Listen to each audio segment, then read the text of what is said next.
This episode is brought to you by freedadcourse.com. You are always one conversation away from changing your life, and the power of hello is something that I subscribe to every single day, and I'm always saying hello to new people everywhere I go.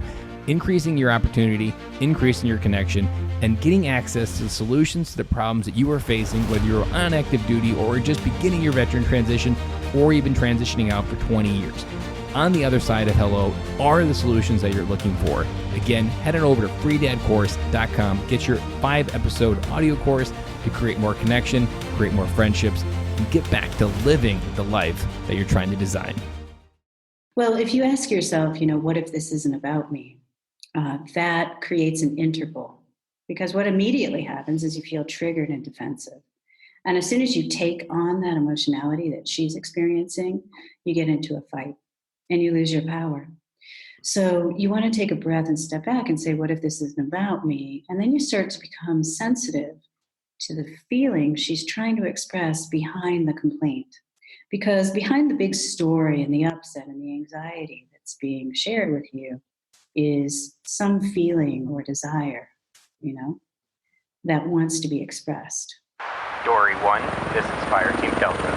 Dad's coming home. Welcome to the Military Veteran Dad Podcast, where it is our mission to bring every dad home. I am your host, Ben Killoy. I'm a United States Marine veteran, husband, and a father. We will bring authentic conversations to inspire action in your life so we can close the gap between the dad you are today and the dad you want to be tomorrow. This is the Military Veteran Dad Podcast. Welcome back to the Military Veteran Dad, episode 57. Just this past week, we passed a big milestone for the podcast. We passed 7,000 downloads. Saying out loud still is almost unbelievable. It's like saying $7,000. And if you're an average middle-class person, $7,000 is a lot of money. So when you talk about $7,000, it just seems almost unbelievable still.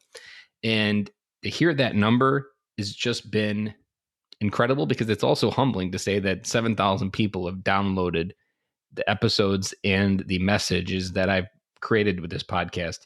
And if you're a dad out there listening to this and you're still struggling, you've been listening to podcasts, you've been trying to figure out what else could be missing, I'd like to challenge you that the community and friendship might be that one thing that you've been missing. And that's why I started the Facebook group last summer, where we could have dads coming together, share what's on their heart, and just feel like they're part of something, even if it's very simple. And it's held together with Facebook glue in this case, that we're just coming together to do life together. And you're not meant to share everything that life gives you. And the Facebook group is just an easy way to, one, get to know me a little bit better, but then also just share what's going on in your heart that day. Because when you share it, other people will come closer, and men love helping men. And so if you have a problem that's been on your heart for a while, join the Facebook group, drop it in. There's a link for it right there down in the show notes of every episode, almost since last June, almost, to join the Facebook group. So if you haven't joined, I'm not sure what you're waiting for, because amazing conversations are happening on over there.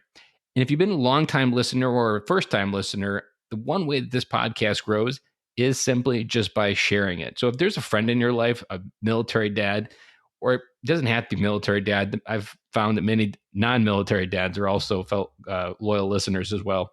Share with a friend, because that one episode, that one thing they need to hear, maybe that one episode that pulls them back from the edge of convincing themselves that their family is better without them, and convinces them that there's a strong reason for them to come home and be present. Today's guest, for more than 2 decades, has helped successful men like you reclaim their masculine power to become the kind of leaders and lovers they've always dreamed of being. She says you can have great sex, respect, and the love you desire without having to bargain or compromise who you are or what matters to you. She knows this because she has witnessed hundreds of her clients achieve this level of personal success in every area of their lives, time and time again. It's her passion to empower you and to set you free so that you can live life on your own terms, unlock your hidden potential, and open a woman to the ecstatic intimacy. And the best part, the guest today, is I've never been more excited to get an episode out in there, because this episode has already transformed my life in many ways as I started to implement some of the things that we talk about. And I know it's going to make a lot and a big impact in one of the areas that matters most to men, which is the marriage. Because when the marriage runs well, everything else can run well. And this episode is just a very good resource for unpacking a lot of things that military dads aren't even probably consciously aware of, are things that maybe they're leaving out the table to make a stronger marriage. And if you like what she has to say, she also has a book called Open Her, Activate 7 Masculine Powers to Arouse Your Woman's Love and Desire. And there's also a link for that down in the show notes. So without further ado, let's get started with today's episode with Karen Brody. Welcome to the podcast, Karen. I'm really excited for this episode. Thanks, Ben. I'm excited to be here as well. I first heard you on the Dad's Edge podcast, and the title was very provocative, and it was about an area that was always close to men's heart, which is sex and marriage and love and passion and intimacy. But these are things that men don't like talking about, but we often want to know the secrets. We're not often willing to do the work, or we often kind of just keep troubleshooting in our head, trying to figure out the secrets of how women work, which never leads to anywhere successful usually, because it's just a giant rabbit hole that goes nowhere. Wow. Well, we can dispel some of those secrets today. And I was actually thinking, when I was listening to some podcast episodes of yours, getting ready for this interview, there was one thought that I was kind of thinking, that you were talking about how there's always this mixed-matched communication styles between men and women. And I was thinking, like, because most men, I've often had the thought, like, why can't it just be simple of you help meet my needs, I help meet your needs, and we both become happy? Like, that seems like our logical brains state to go towards. And I think for military dads, being very logical and mission driven, we often think like to try to create a win-win. But then in reality, emotionally, the part that people don't talk about, or we don't get a lot of training in how to understand, never actually works that way. Well, it helps a lot to know something about how women function emotionally, because they are very different from men, as I'm sure you've realized. And I feel like when men decide that women are this great mystery that they can't figure out, it really gets in their way. Sure, there's the mysterious aspect of the feminine and the masculine, but I think that the more you understand a woman's emotionality in her heart and how that functions, the easier it is to make a very deep connection with her. So, for example, we know that women have more emotional matter in the brain, and therefore most of what we think about is emotional. Most of what we experience is emotional. And what we want most from men is really just a sense of acceptance. Not only for the fact that we can't always rein our emotions in, but for the fact that there's a gift in that. There's a gift in the depth and the breadth of what we can feel. And it's a big part of why men are attracted to us. So rather than feeling like our partners tolerate what we go through emotionally or learn to manage it, what we really want to feel is that you get it on some empathetic level, that you understand that, yeah, we're not the same. You experience your emotionality very different from mine. And really what we want to hear from you is like, it's okay. Whatever you feel, it's okay, And that in and of itself makes us feel supported, loved, and protected by you. The one other thought I was thinking about is, when we think about trying to troubleshoot women or figure out this mystery, I often think when men go from this approach, the one thing we're looking for is control. And I think that's why sex is so powerful for men. I think that's why all of the things that men do in life is a lot to try to gain control over their life. And sex in the bedroom, I think, is one place where we do feel in control, or that we feel that it allows us to change a feeling that we're not currently working with. Though I think in the military, it makes this worse, because we have a culture of pornography. We have a culture of just kind of not viewing women in the best light, or being around men that don't often talk about women in the best light. So we're around a mindset that doesn't necessarily breed the right way to approach women, and it just creates this problem. Do you find in your coaching of men that finding that control is something that's a commonality, that they approach marriage as to try to have that feeling and control in their life, but use marriage as a tool to fulfill that? Definitely. And I'm glad you touched on that, because I think that for men, women's emotional experience can feel out of control, and that's uncomfortable for you. And particularly, I imagine, for military men who are used to things being structured and orderly, right? And so a woman's emotions can feel, like something run amok, even scary to a man.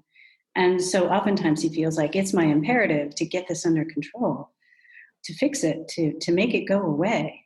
And what women really want is so contrary to that. What we really want is just to hear you say, it's okay. Whatever you're feeling is okay. We want acceptance, and we want to be able to express our emotions in a way that allows us to feel relief. So when we're feeling a lot of negative emotions, it can feel really uncomfortable. And when we try to get those emotions out with our partners, it can feel really uncomfortable for them too. And so they try to bring it under control by looking for solutions. From a woman's perspective, that feels like we're being shut down because our desire is to express, and through that expression, we feel that sense of emptiness and relief that we're so seeking. When the man is seeking to resolve it and make it go away, it feels to her like, in a way, she's being rejected. Mm-hmm. Does that make sense to you? It does. And I find for me, I'm more in touch with my emotions than I think most men are. And I feel a lot. I almost consider myself an empath because I can really feel the emotions of people around me very quickly. And then I kind of absorb them. And even just like in the last month, I've really put this mind idea that around that was really getting me was I was in a river of my emotions and others, but then there are these other undercurrents of water that were kind of brushing me away. And sometimes that would be my wife or other people around me.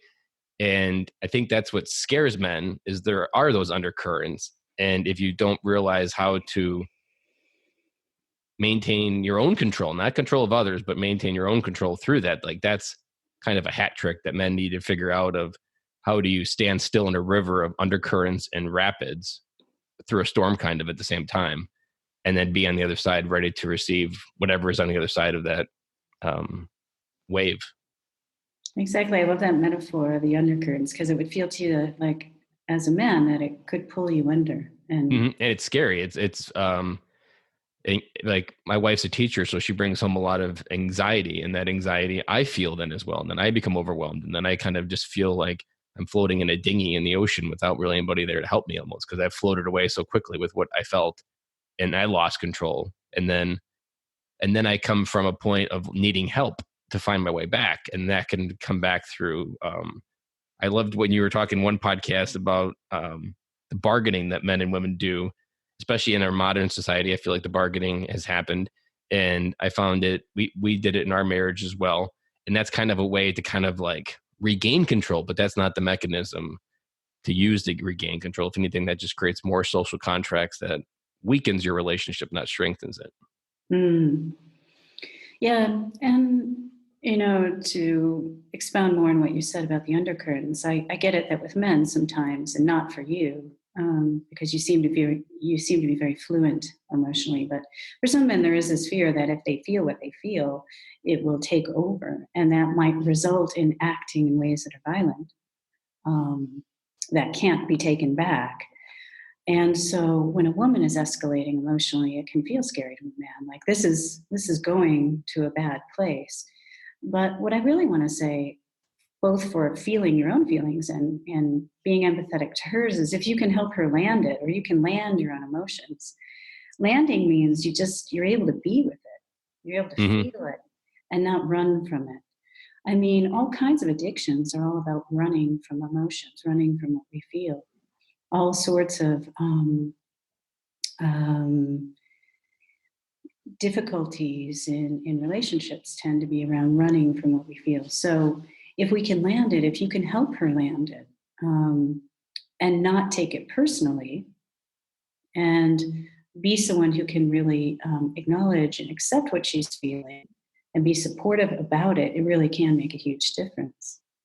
What's some advice that you coach men with to hear that advice? And sometimes it may be hurtful. Sometimes you're being attacked when it's something else the trigger is, and we're just the person standing there. What advice do you coach men through to stand through that storm and kind of objectively look at the emotion versus reacting to it? Well, I think if you think of yourself as a leader in the situation rather than as a victim of what's being expressed, it makes a real big difference, because then you learn to negotiate it differently. Sure, it doesn't feel good. It doesn't feel good when women are complaining, and women do that as a matter of habit because we're passive speakers. Rather than saying what we want, we complain. You never give, you don't spend time with me. You don't clean the house. The issue is never what they're saying. It's two sentences behind what they're not saying. Well, oftentimes they're not directly asking for what they really want, which is, I want to spend more quality time with you. I want to feel more supported by you. Men do that. Men speak more directly. So now I forgot what your question was. What advice do you coach men to receive that emotion without reacting to it? Okay. Well, if you ask yourself, what if this isn't about me? That creates an interval, because what immediately happens is you feel triggered and defensive. And as soon as you take on that emotionality that she's experiencing, you get into a fight and you lose your power. So you want to take a breath and step back and say, what if this isn't about me? And then you start to become sensitive to the feeling she's trying to express behind the complaint. Because behind the big story and the upset and the anxiety that's being shared with you is some feeling or desire, that wants to be expressed. I'm lonely, I'm scared, I don't feel safe, these kinds of things. So if you can become sensitive to that, then you can help her to target that and communicate that to you in a way that lands it. And as I was prepping for this interview, there was one word that kept coming into my mind for military dads, that a good portion of the military community starts from a place of being broken. They joined maybe because they were a misfit, maybe they didn't fit into life, and they were looking to find fulfillment by military service. And from that position of coming to find fulfillment from something else, from a point of feeling broken or not enough or insignificant, that also breeds insecurity. That's what almost immediately triggers you to react to those emotions, because there's insecurities that you yourself hasn't dealt with. So if you aren't able to almost look at yourself in the mirror and love the person looking back, you're almost not able to unconditionally love the person that's giving you this raw emotion that you need to deal with. Exactly. I don't know that any of us can love unconditionally, but I do know that it's hard to be a carriage for a woman. It's hard to be the banks to the river when there's so much chaos going on within yourself, when the chaos is around your self-worth. And then when your woman is bringing you all kinds of noise, so to speak, around what you're not doing well for her, it can feel like you're under attack. And naturally, when you feel like you're under attack, you put up the shield and you go into a defense. So, working on yourself, working on being with what you feel, working on being with the projections you have about yourself as not good enough is a really important part of being powerful in a relationship with a woman. I always say you're only as powerful as the relationship you have with yourself as a man. Mm-hmm. Because otherwise you get into the arena with your woman and she's going to break you down. Mm-hmm. She's going to destroy you because you don't have a way of sitting with yourself and clearing and centering, so that when you get into the emotional fray with her, you really can be a powerful leader. What are some of the advice that you give men who do feel small or insignificant, or maybe just lack confidence in general, that to start asking themselves hard questions about things inside? When you start peeling back that onion, what are some of your favorite questions to tool the man with? Well, because my work's about men in relationship to women, we tend to be talking about their powerlessness in relationship to that woman. So the thing that I help them look at is the one of the things is the divine nature of what they're made for as men. Because there isn't a lot of this information in, American, Canadian, Western cultures Hmm. around the value that men bring, um, the divine, power and beauty that men bring to the world and to women's lives. And so they often feel like what their wives want is more important than what they want. Yeah, it's a very submissive culture to the because I think it's almost we sacrifice our power because our women have something that we want, which is sex. And so then we come from the position of the bargaining part to try to get there and then actually sacrifice the one thing that we really had on our own without it. Exactly. And the thing that she was so attracted to begin with was your power. Your power is the way you trust yourself, the way you tap into your own wisdom, your own sense of direction, and knowing about what's right for you and your family and yourself in the world. And when you start turning that over to her and to her decision making, in a state of frustration, or you feel like every time I make a decision, she criticizes me, and so you back down, then she loses faith in you as a man, that you can be there for her, that you can protect her, that you can lead in the relationship. And when I say lead, it doesn't mean you're the boss. It just means that you're giving shape to energy, you're giving momentum and Hmm. forward motion to what goes on in your relationship. Hmm. That you're able to withstand those storms of emotions and still continue down the path together, kind of, versus like getting separated or getting washed away in the river. And you actually answered or started a question that I wrote down that I think a lot of the most probably common thing that a married man says about his wife is that I just can't do anything right. Like that is probably the most single common sentence that a universally that men can say that, which is almost where like we've been troubleshooting it for years and decades. And it's just like, I just feel like I can't tell you how many times I've heard that and how many times that maybe I've felt that as well. That's just where this road ends when you sacrifice your power because you're coming at it from the wrong angle almost. Yeah, I can't tell you how many times I've heard it too. So Yeah. I feel like it's a cop out. It's coming from the perspective of a man who has felt like he needs to earn love, Hmm. right?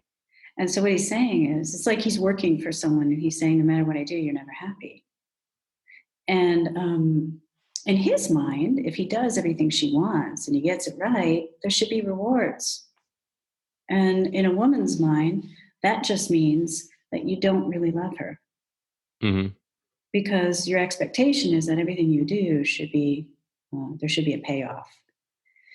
So if we look at what's in the background of that, it really is a sense of self-worth around masculinity. It's this idea that she's on a pedestal, that everything she needs is more important, that you need to earn her love, you need to earn her affection and her desire for you. And like you said, when you're coming from that place, there's just tremendous frustration and resentment. And you never learn to truly appreciate what you bring as a masculine being, and how to magnify that and use it well. Hmm. Maybe let's dive into that word because that word has really been used more since the Me Too movement. But I would say I often, it's almost like a rabbit hole for me because I started going down that analysis of masculinity, but I never really could figure it out. So if there's a dad out there that can't figure out what this word truly means and how to like reflect in on himself if he's truly being masculine, what's your most basic definition that you use for men that are just kind of entering this idea of understanding what masculinity is? What you mean is a definition for Yeah, masculinity? like where do you see that? What do you see it as something when you need to teach someone about it? What's your explanation of it? Well, most men really relate to the idea of the masculine being directional and focused, still, um, powerful. And they relate to the feminine as being yielding, flowing, receptive.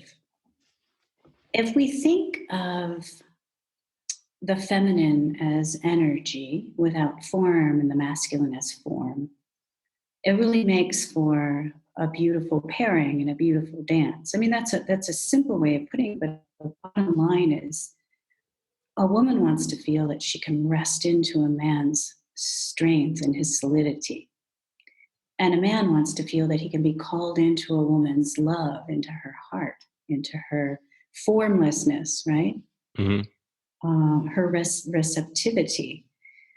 So what I always hope to help a man see is the value of what he brings and how tremendous it is for the woman that he loves. Because when he doesn't recognize it, he finds himself on this wheel where he's trying to earn his way into her body, into her heart, rather than just being what he is in a powerful way. It makes perfect sense. And I'm glad your definition aligned with what I've been diving into my own definition, because I would say in November, I started carrying around a military challenge coin, and it was a Marine Corps one. And it was some advice to hold it in my pocket and to grab the coin and remind myself that I'm Ben Cloy, I'm a United States Marine, and I'm capable of going through what I'm going through.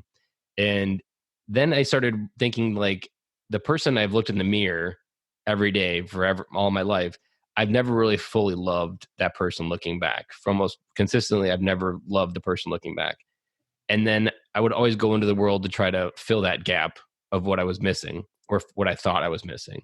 But now that I've kind of used this challenge coin and I've really gone in with this mindset of focusing on fully loving the person looking back, and I've even found myself in the last few weeks when I go to bed, like saying to myself in my head, I love you, Ben Cloy, because it really helps reconfirm that I am already enough for who I need to be. And I just need to be that. And it's not something else I need. I just really need to be me.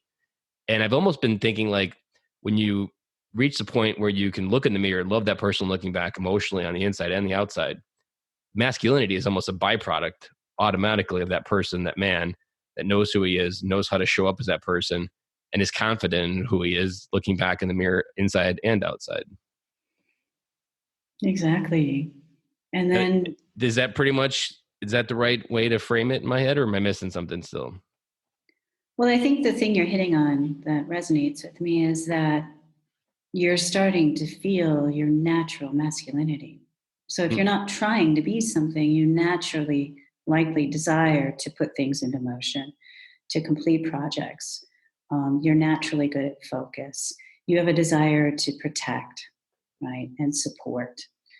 Men are so incredible in that way, in the way they have this organic desire to give women what they want. Mm-hmm. And women have that organic desire too, when we don't let our judgments of men or our ways of trying to control you get in the way. So yes, I think what you're saying is really important. I think when you know your own value, and this isn't some big ego thing, I think it's more at the spiritual level of recognizing that you're perfect. Mm-hmm. And it's the Mr. Rogers message. I love you exactly the way you are. Yeah, exactly. I've been listening to that a lot lately. There's a Finding Fred podcast that really has got me diving into Mr. Rogers again. And it's essentially that you need to recognize that you're everything you need to be. And that's one of my biggest lessons in 2019. I didn't learn it till November, is I've had everything inside I needed to go forward to be Ben Cloy. And I just needed to believe that it was always there. Because for almost all my life, I doubted that it was there because the environment and the people I was surrounded with kind of removed that masculinity, that I wasn't everything that needed to be. And I was less of a person because of that. And I had to work through it and recognize it was already there. And I've even been thinking of, when it comes to marriage, that a lot of times people will talk in a way that, like, oh, she's my better half, or she completes me. But I've really been thinking, like, a marriage should be gravy for your life, not something that puts two pieces together. Like, you should already be the meat and potatoes of your life. And a marriage is just a way to enhance and to grow emotionally what you already have. Exactly. And I don't think that's something that's talked about in that way. Like, I think that's where you can get into the conflict of the bargaining, because you keep trying to bargain for what you were originally seeking from the marriage as like a social contract. Like, hey, I agreed that you would fill me up and my tank would be filled because I'm always running at 75%. And in the beginning, you filled that other 25 and now you don't. There's something wrong with that. But that's not where marriage can blossom, because it's not on an equal playing field almost. And so often men are sitting in front of their wives and having no idea whatsoever why that woman would be attracted to them. Mm-hmm. And so with that in mind, they feel like, wow, I've got to really do something here. I've got to work to make myself attractive to her, Mm-hmm. because they don't have a sense of that natural way that she gravitates toward the masculine, Mm-hmm. right? So they get on that wheel and they're like, let me do the chores, let me cut the lawn, all of the things that they feel they need to do to earn their way into or convince her to be lovers with him. Or they buy completely into happy wife, happy life, where as long as she's happy, we'll be happy. But that's not really what makes mutual happiness. I really don't like that expression at all, because it also, I think, it diminishes the power of women, because essentially says we're like children. Right? Correct. Mm-hmm. Or maybe, and then you can even reverse it, that sometimes it's like men are like puppies. Like, you give us a treat, we'll do something, and we keep wanting to do something to get something what we want. Right.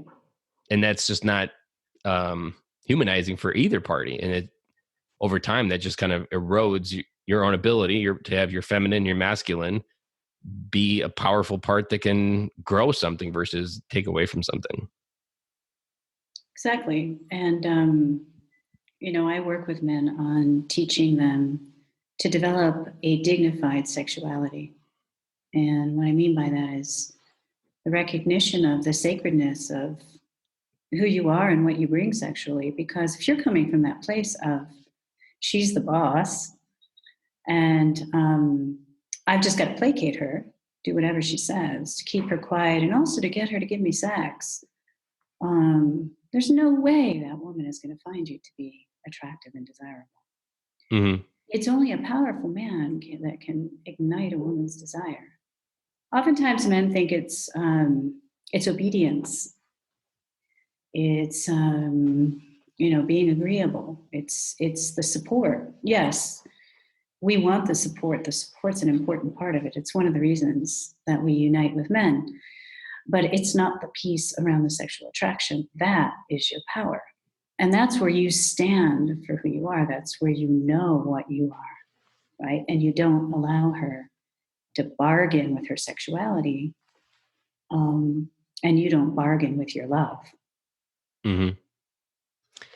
There's one topic that I've been talking about, and it kind of just randomly came in a podcast episode, of building a bridge of empathy. So there's a thing that happens where the husband has been gone generally for 6 months up to a year for deployment, and then you have to come home.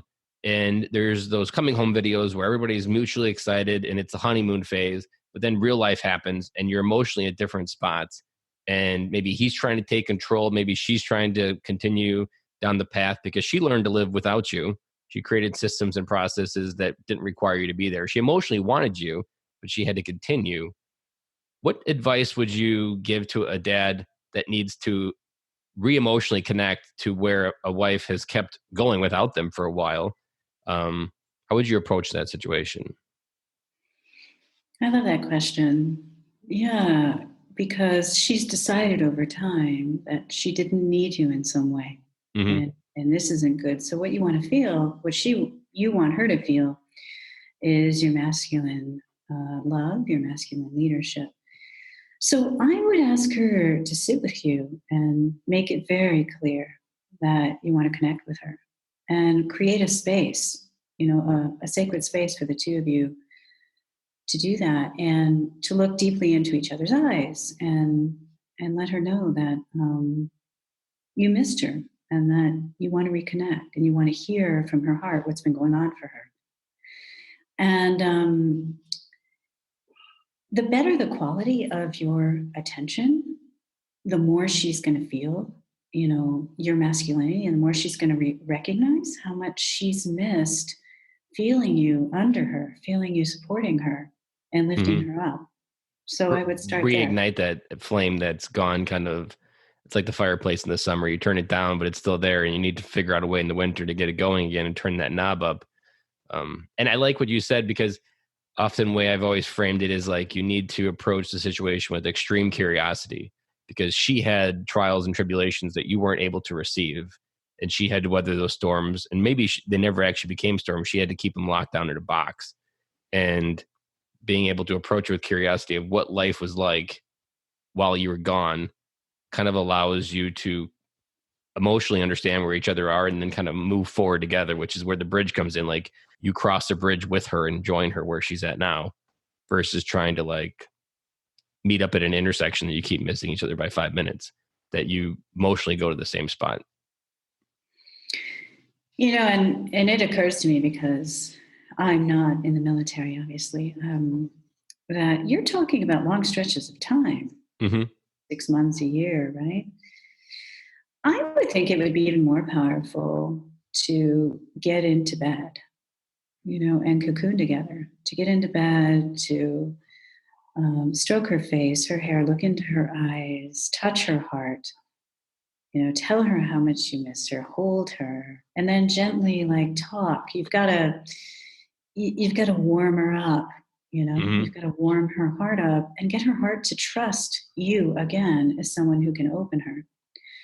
So I think the cocoon is important, and touching each other again.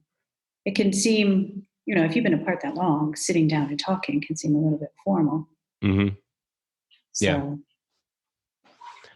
I like that. And that's something that I think we probably go in with the idea of for sex, but we need to pull back a little bit and really do the warm-up foreplay that is missing, and to create that safe space for her to really feel. And I think the one word that most people don't talk about enough, and I find it in my own doings on a daily basis, is you really need to create a space for trust to grow. Like trust is the one word that she's looking for in all your actions, almost, that she needs to be able to trust everything that you do, and that your word matches your trust and your actions.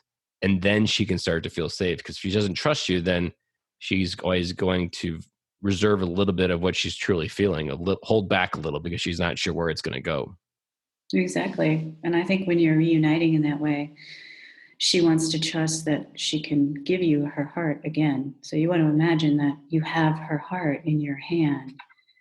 And as you lay there with her and you look into her eyes and you talk to her in the tones that you use, it's all about massaging that heart and saying, you can trust me again to be your man.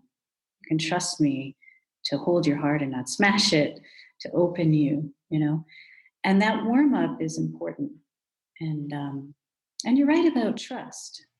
I think if a man were to think, I'm always carrying my woman's heart in my hand, I think then you would be more tender and more circumspect in how you respond to her and her emotionality too. Mm-hmm. It's almost like I've heard it said when you have kids, it's like having your heart beat outside your body. And they're running around banging into walls and hurting themselves. And it's your heart, literally, it's just your heart stops all the time. And I like the way you framed it, that you're holding her heart, because that's kind of what you've committed to. And you need to be able to go forward with that trust of holding in her heart. And that's when she pulls back her heart from your hands, that's when she almost switches to masculinity on her own, where she takes control, because there's no longer trusting, and she needs to be the one that drives. And then that's where you sacrifice your own power to be a man as well then. Yeah, another thing occurs to me around the coming back, Ben, which is it was something you just said around the trust. I know what I was going to say. I think if you're able to say something about and acknowledge what she's been through on her own, that helps her to drop the armor. So you brought up something brilliant around, she puts up this armor. She essentially says, I don't need you, in her own way, because she has to. Yeah. She misses you, right? The system says you need to survive on your own. Yeah. And so it's like, I'm the man too. So to get her to drop that armor, if you acknowledge what she's been through emotionally, and you tell her it must have been really hard for you, really hard to do it all on your own, and to not have my support, then you're going to be milking her emotionality. You're going to be opening her up. You're going to be getting her to drop the armor and say, like, yeah, you know. Mm-hmm. That's a good lead into your book of Open Her Up.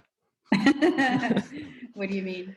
That's the title of your book, right? It's Open Her. Open Her. Almost. I almost got it.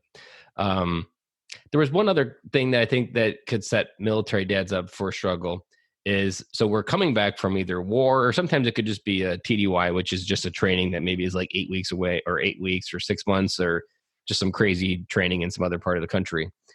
But then we won't process what we feel. So when you think about a man that's not willing to process a feeling, what are some of what's our armor up for protecting ourselves? Like, what is it about that prevents us from feeling something generally as a man, in your experience?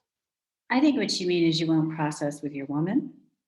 Maybe not process with a woman, but like if we maybe had trauma from like PTSD and we're not willing to acknowledge it, or if we lost a friend, like maybe we also had something to feel, and we really suck at feeling what we need to feel as military dads, because the military programs you that your emotions will get you killed.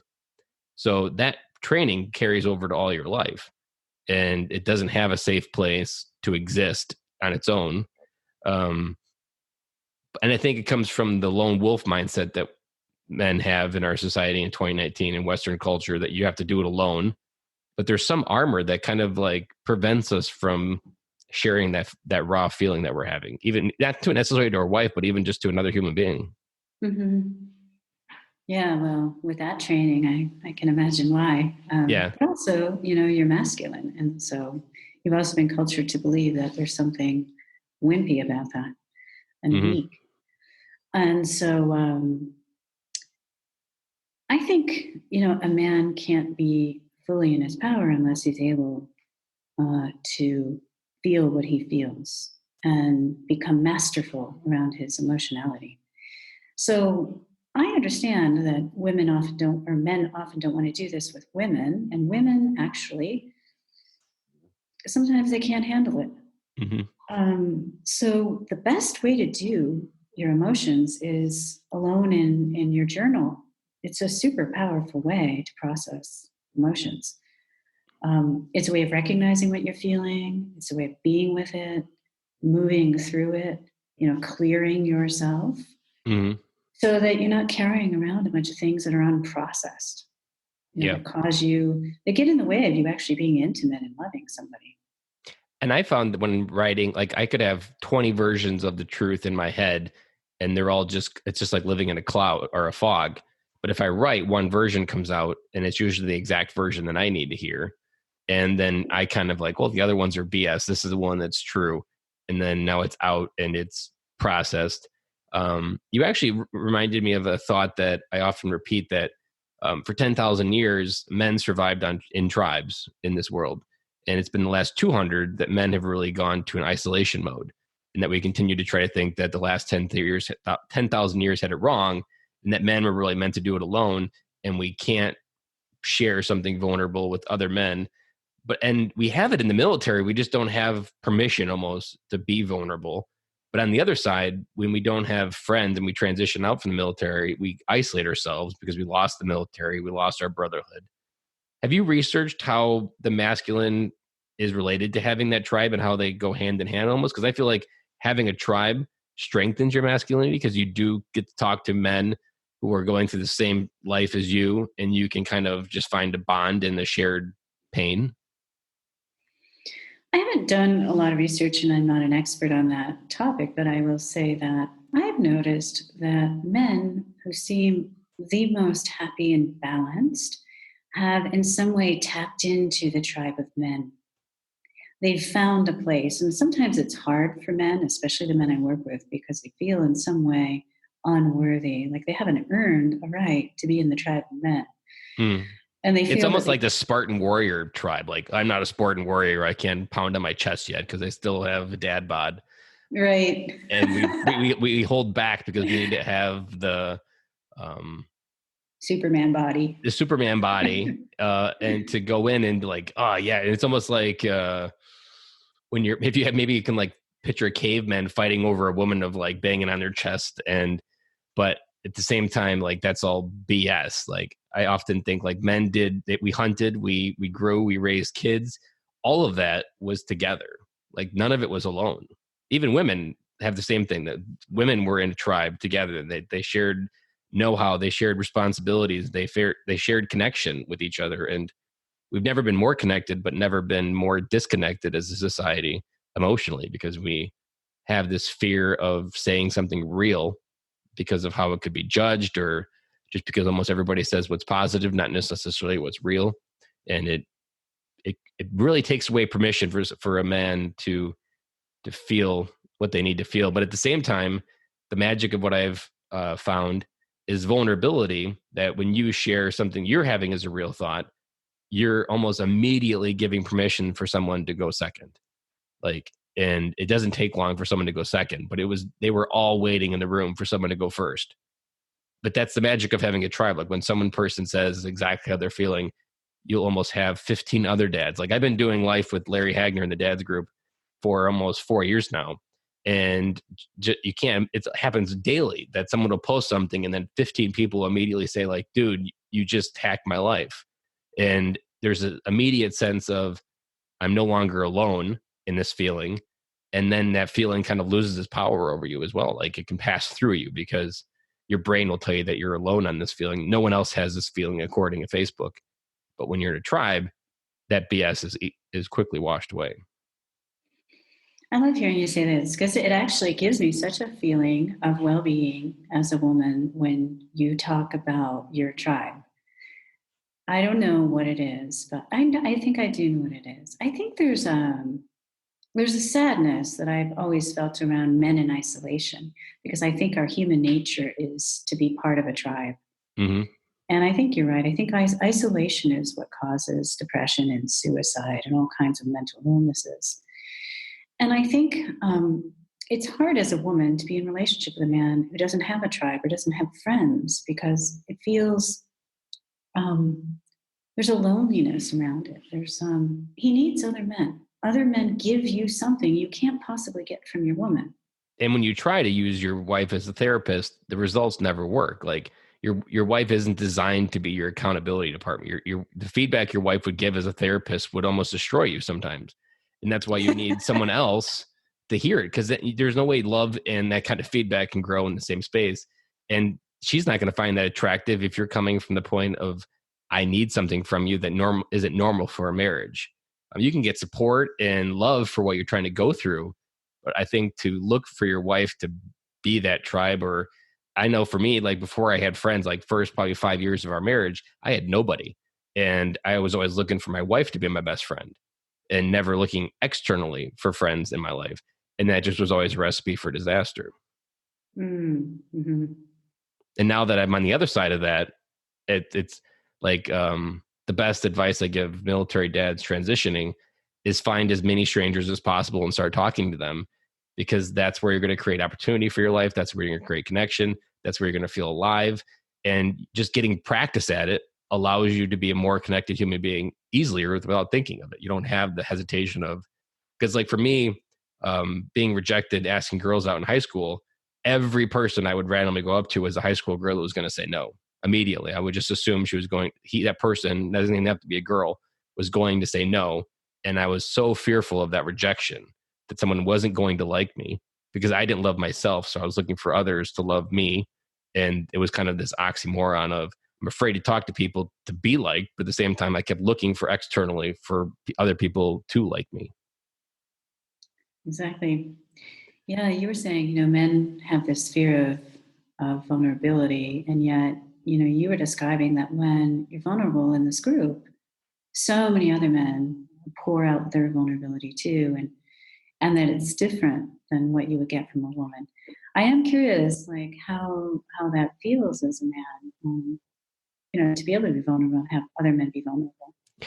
There's a good story that you might enjoy. So I went to, Larry did a Dad's Edge Summit 2 years ago. And it was the very first time I met the people I had done life with for almost 2 years online in person. So it's kind of like you have this identity crisis. Am I the same person online as I am in real life? And I go into this event, it's in St. Louis. I'm really scared kind of. And I started handshaking people, and then quickly people started upgrading to hugging.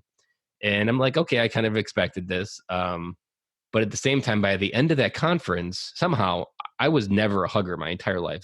It's never been something I've been comfortable with. I've been uncomfortable with it. Like it doesn't make me feel good. By the end of that conference, I was labeled the guy that gives great hugs. So like by me stepping into a room of men who were all comfortable being themselves, that allowed me to step into a version of myself that I never even imagined. And now almost 3 years later, like that's something that if I don't give a guy a good hug who knows I give good hugs, I almost disappoint them because now there's an expectation that I'm going to give them something. And I remember coming back from that summit, like that the one first thought I had is like, I've never felt loved and fulfilled by 60 random men in my life, like pouring into you, just like validating you. Like I remember coming back and going to the gym the next day and looking in the mirror, lifting a dumbbell and thinking, and for the first time and probably forever, seeing a badass looking back. And that was because the tribe had like filled me up. But that case, I was still looking externally, but I had the feeling of what it feels like to be fully loved. And now, like I was talking about last month, I've really kind of got like that love for myself has always been there. I didn't need that tribe to fulfill it. And now I can create that experience all on my own by stepping into my masculinity and to be that person that felt on the other side of that summit all on my own every single day. Wow, that's incredible. So it's crazy what can happen when you get charged with that kind of masculinity and comfortableness with it. Because all the dads have kind of walked through this journey together. So, and there's all kind of dads at different stages. And it's crazy when you start talking about what you're really feeling. Like I shared a story this past year at the summit about not having friends. And Larry, for the very first time, when I first heard him, he was like the big brother that I never had. And I was like, this guy's amazing. And I shared about that story, and a dad came up to me afterwards and immediately started crying because I had just said exactly what he was feeling. And he didn't even really pause. Like he immediately just started crying. Like he couldn't contain how much I unleashed emotionally inside because I had said what he was feeling, but wasn't willing to acknowledge. And that's what the power of vulnerability happens. I think that in that tribe, you can gift someone a complete description of what they're feeling, but maybe too scared to acknowledge and label it. Yeah, and what I'm hearing from you is men need to be vulnerable around other men in a way they can't be with women because it feels too risky. Mm-hmm. And I think it fractures that word, the trust that we talked about. That when you create that vulnerability, it creates uncertainty in who you are, and that lessens your power. And women crave certainty, and so when you create uncertainty, then it kind of just counteracts what you're trying to create in your marriage. Yeah, it's unfortunate. And this is a thing that is hard to talk about, but it's true that it is hard for us to hold your vulnerability in some ways because of how much we count on you to be that solid bank for us, right? Mm-hmm. To some degree, we think we want it and we try to call it out of you. And then sometimes we're scared of it. And I think it's why men need to have other men, you know, and particularly in the military, you need to be able to say that was terrifying, you know, and really express what's going on for you. And feel accepted by other men and feel like you're part of that larger tribe. Mm-hmm. And that you're exactly the Mr. Rogers, that other people love you exactly who you are, that you don't need to try to be someone else. Like exactly. That feeling can do a lot for you to come home to your marriage. And not talking about it. I mean, the military families have one of the highest divorce rates of any group of people in the United States. And I think it's ultimately because there's no, on the masculinity side, the man side, there is just no safe place to really say what you're feeling. When you're at work, you're just talking a bunch of nothingness almost. But at the same time, you really want to talk about your kids, your wife, or what you felt or what you're feeling inside. And all of that is looked at as upon weakness when you're in the military. Yeah, and then when your woman is bringing you challenges, it feels like it's just all really overwhelming. Like there's no support there for you. There's one thing that often comes up. It's not my case because I talk about my feelings fairly often, but there's always a lot of women will describe like, I really just want him to open up. Like he's one word answers. He doesn't really show emotion. what is it that women are really asking for in that case, where they're not asking for for them to say they're scared of something, but what is it in that moment that women are asking for when they ask for their men to be more emotionally connected? It can be one of two things. One, it can be, I want to hear you tell me how you feel about me. Okay. So validating who I am as a woman. Yeah, and how much you love me and why you love me. Hmm. You have to be sensitive to what she's really asking for. You can ask her to clarify which of these she would prefer. Or it can be that she really does want to know, like, for example, if I had a military man, I would want to know, like, what do you feel out there, especially if you're in combat. And, but what we want is you to be able to express what you feel from a place of claiming it, from a place of ownership. Hmm. So that means you actually have to be able to be with it and process it in a way that's powerful for you. Because if you come to her and you're falling apart around that emotion, that feels scary to us. Hmm. So it's like, for example, women will often say, when I saw my father cry, I lost it. Because he was the pillar of power and togetherness, right? Hmm. And we come to expect that from men. But again, when you express emotion in a way where we feel like you have it, right? You've got it. That's very different. That feels amazing. And maybe what you're hitting on is I read a meme recently that said you can't really process what she's feeling if you're not processing the pipes and what your own feelings. So maybe what she really wants is for you to say what you feel and what's going on, but you really can't because it's all compact in the same drawer. So the things that scare you, the vulnerabilities, the things you don't talk about, the things that are in your shadows that you avoid to keep or show into the light, that's all in the same compartment, whatever you feel with your wife. And you're afraid that if the drawer opens, it'll all come out. And it comes down to what we just talked about with the tribe. You really need to have a clean drawer so that you can talk about what your wife makes you feel or what the future life with you together.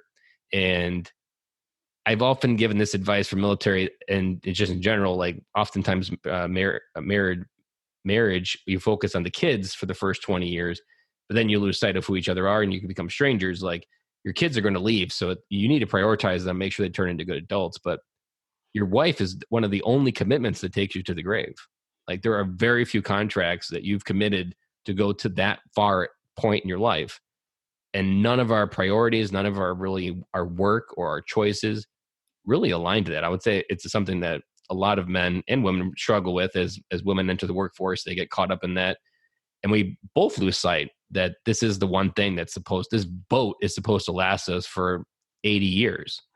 And it requires daily maintenance. It's not something that you can just skip for 10 years and hope that the leaks don't keep coming. That Mm. that mindset needs to happen of showing up to your wife first.